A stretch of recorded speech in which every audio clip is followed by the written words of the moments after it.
November 10th, 2020, Enlisted would launch with the hopes of becoming the World War II shooter to rule them all. But 2 years later, many veteran players are left with questions and concerns. What is the future of Enlisted, and how did we get here? What's up, scholars? It's your professor here, Enlightened Enlisted, and I'm sorry for this video being so delayed, but I'm a boomer, and November 10th was the Marine Corps birthday. Also, I have to keep the stream going, which is live every day, 4 p.m. Eastern Standard Time, Monday through Friday. Link in the description below. All right, now that we got that out of the way, let's get into today's video. Now, when I started playing Enlisted, there was only one campaign, and that was Moscow. The game was a bit clunky, but the gunplay was enjoyable, and the amount of action was pure crazy. You were gunning down droves of enemies, and the campaign seemed pretty balanced with only 15 levels at the time. Fast forward to today, and we have 5 more campaigns added, most of them beginning in the year 2021. Moscow and Normandy are now coming to their end of life, as the developers have said that each campaign would only have 40 levels. In mid-2022, we saw a personnel change over at Darkflow, and that has caused a shift of focus on the life of this game. Instead of just trying to pump out campaigns, it seems that they're trying to focus now more on the UI, AI control, animations, and much more. Even though we only had 2 campaigns released in 2022, we did see an uptick in events to try to keep those average players engaged with this game. Now, while the game events are enjoyable and it does kind of break up the monotony of the grind, it has kind of put this game on life support. Also, between 2021 and 2022, we have noticed a lack of Twitch drops. There has been significantly less Twitch drops this year than there were in the previous. Personally, I'm 100% okay with the Twitch drops only being done so often because I think they just artificially boost the numbers of viewers and it doesn't really help with the game as a whole. Now, one of my big concerns is the campaign releases. 2022's campaign releases were nowhere near as successful as their 2021 counterparts. Now, a lot of you guys are probably saying, wait a minute, the Pacific just came out, Enlightened, and that's gotta be the most successful campaign that has ever been released within Enlisted. And you'd probably be right, but Stalingrad was also released in 2022, and that campaign did absolute shit.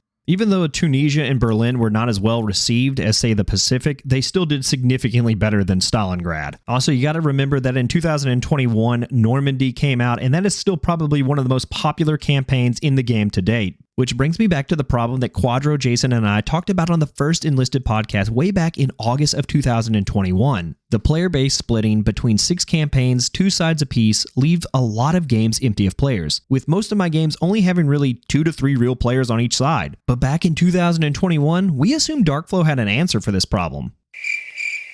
Time has shown that that assumption was faulty, and while we're not hearing any kind of information about another campaign being added, it is safe to say that there is another campaign in the works, most likely. I have already done a video on the player base, so I won't beat a dead horse, but currently the growth and retention of the player base is so low that it cannot sustain another campaign. This poses a problem for a lot of the community members as they want the next campaign, and there are a lot of people on the Reddit, the forum, even on my comments, they were saying, what do you think the next campaign is going to be, Enlightened? I don't really envy the developer's position. If they don't make another campaign, people are going to start getting bored. If they do make another campaign, it's going to split the player base up even more, which poses the question that I've had for 2 years now. Why isn't this game on Steam? I mean, War Thunder's on Steam. The answer is quite simple. The developers don't believe that if this game was added to Steam, it would increase any of the player base or the popularity of the game. In 2019, the CEO of Gaijin tweeted out that he didn't believe that Steam had added any players to the War Thunder community and that it was not responsible for any of the growth. He went on as far to say that most people just put War Thunder on their Steam account who already had War Thunder accounts. Now, the data from the Steam tracker would highly disagree with that. It shows that most people actually downloaded War Thunder through Steam in 2021 and 2022, almost 10 years after War Thunder was released. Now, I think a lot of this has to do with the outbreak of COVID-19, people being in their homes, they're needing some free-to-play games because they don't have a lot of money because they've been laid off from work or so forth. Now, Enlisted was actually scheduled to be put on Steam back when it was in CBT, but somewhere between CBT and OBT, the decision was made, hey, don't put this thing on Steam. Obviously, I think this was a huge mistake, and they probably missed out on a huge opportunity to capitalize on the COVID-19 virus. I don't foresee them adding this game to Steam anytime soon unless there's an overall push for it by the community as a whole. And I actually suggest that you guys do that. Write on the forums, put it up on the Reddit, comment down below that you want to see this game on Steam. The current community has to be thrown throwing out a ton of money for this business to keep going, and we know that new team members have even been added to the development team over at Darkflow, and it has shown that the paid players are actually the focus of that development team. I mean, think about it. You're seeing a lot of powerful weapons being added at the tail end of campaigns, the increase of golden weapon orders for the elite battle pass holders, and so forth. Now, I've maxed out this game completely, and it took me roughly 1,400 hours to do so. I can't imagine how it is for you free-to-play players. I mean, you guys are probably lucky if you've maxed out one campaign, but I have to remind myself, they took the formula from War Thunder and they applied it to Enlisted. You aren't supposed to ever be able to finish this game. And while that formula might work for War Thunder, it's not going to work for Enlisted. There is no skill-based matchmaking right now. There is no BRs. We literally have no way to make sure that the noob players have a chance to have fun in this game. And this pours into the gameplay aspect of Enlisted, something that I think they're actually trying to solve. However, this is posing a lot of problems for the development team. They're trying to keep the community happy while making a lot of different changes to the gameplay as a whole. Basically, you have two separate types of camps. You have the ones that want this game to be a Twitch-style shooter like Call of Duty, where it is all about gunplay skill and you're doing these esports things. And then the other side is trying to make this more into a historical simulator like Hell Let Loose. In 2021, this game was all about bunny hopping, dolphin diving, drop shotting, and you were just getting these kind of arcade-style shooting matches. In 2022, we've seen that the bunny hopping's been taken out. You can't dolphin dive. You're seeing a lot stiffer movement of your players. The AI bots have been reduced from the Terminator state that they were in. And of course, you have the semi-auto nerf, the rate of fire being obviously reduced, the LMGs not being able to shoot very well when standing up. The list can go on and on. No matter what camp you're actually in, we can all agree that there were actually some good updates in 2022. The biggest one has got to be the bolt action buff. That made them a viable option for people to use. Then you have the AI changes. They've gotten a lot better than they have been in 2021.